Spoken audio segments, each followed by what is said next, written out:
Tenet is directed by Christopher Nolan, and it is starring John David Washington as protagonist. They literally don't give him a name in the screenplay other than protagonist. I'm not kidding.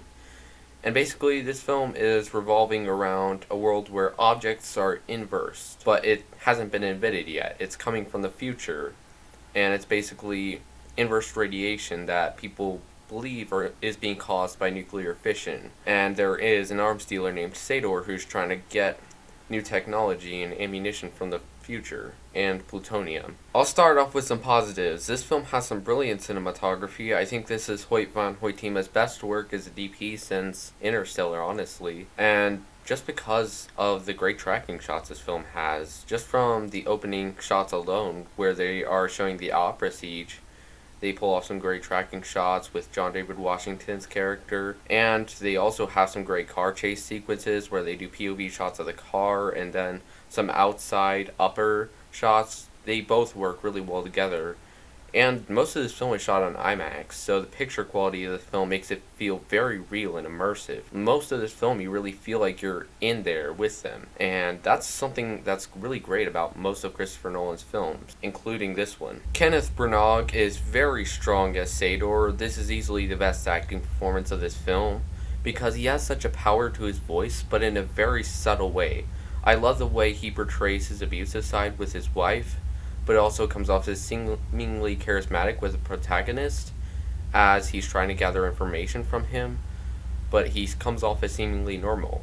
He portrays both sides so well, and he manages to balance out his character and his performance so brilliantly. But at the same time, I wasn't really a big fan of John David Washington's performance, at least from an acting standpoint, because there are so many moments where he was just too dry or too serious, and moments where he should have been a bit more lighthearted. Like the moments where he was supposed to be delivering a joke, he just came off as so serious that you didn't understand it or you didn't buy into it. But from a stunt standpoint, he was brilliant here.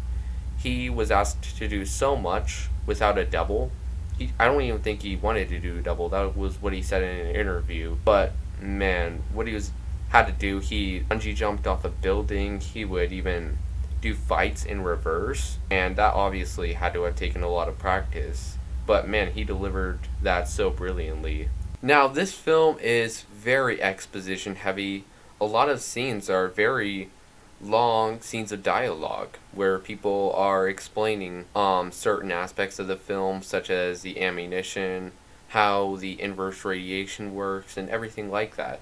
There's a lot of crucial scenes of dialogue that you really have to pay attention to understand what's going on in the film. But I don't find the exposition to really be an issue, because it's written and structured so well within the story to where it doesn't feel like just a character sitting there and lecturing you, or just a person talking to you like a small child. It feels like it's information that's crucial to understand. It's information you actually want to listen to. I never really found the dialogue and the scenes of exposition to really slow down the pacing either, because the information they're giving is so interesting, it's so engaging.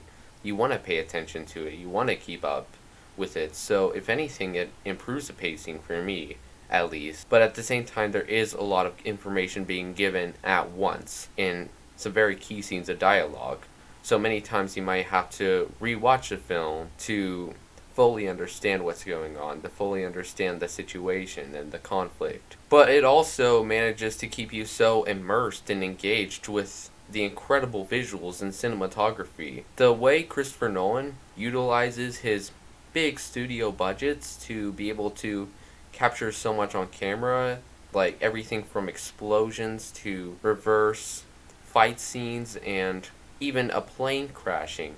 He captures so much on camera to where it looks real because it is real. And that's something really special about him as a filmmaker.